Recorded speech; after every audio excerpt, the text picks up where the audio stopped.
Samhita, I'll come to you next, and I want to ask you, what does it truly take to convince enterprises to adopt AI when it comes to operations where failure isn't an option truly? And I have an addition to that question on building a product from a research stage to a pilot and making it market ready, especially an AI product. How are the investors reacting to it?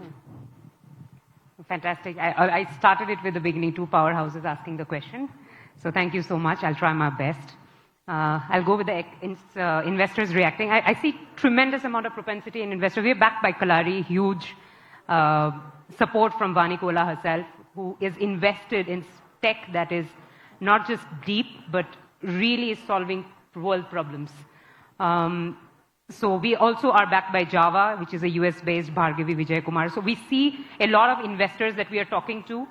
I have at least 2 emails every month requesting for a conversation on the product that we have built. Now, that is again data and evidence that investors are keen to invest in products that are simplifying, yet at the same time solving for a real-world problem. Now, the next question that you have, the first question that you asked is how are you going about having a dialogue on AI being at scale, and what drives that adoption? Show them the money.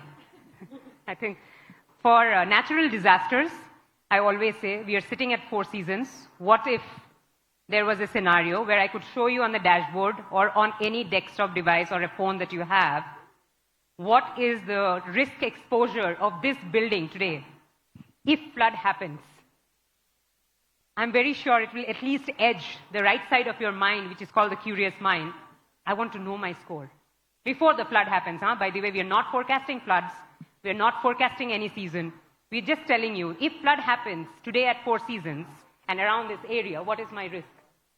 Fast forward, we are also able to tell you why the risk is at a particular level. And this risk, the way you look at it, is in a map view. You use Google Maps, you use Uber, you know how to read a map, it's the same view.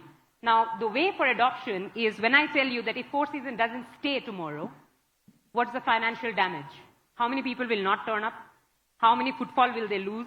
For example, we just did a research-based work because there was a storm called it's in the US, I won't go into the details, but one of the large marts, which we call the Walmarts of one of the equivalents, they were shut down for 3 months because of flood. $11 million of damages because they were shut down. We could show them the money.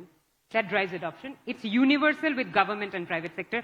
Money does not discriminate how you operate in governance, be it government or be it a private.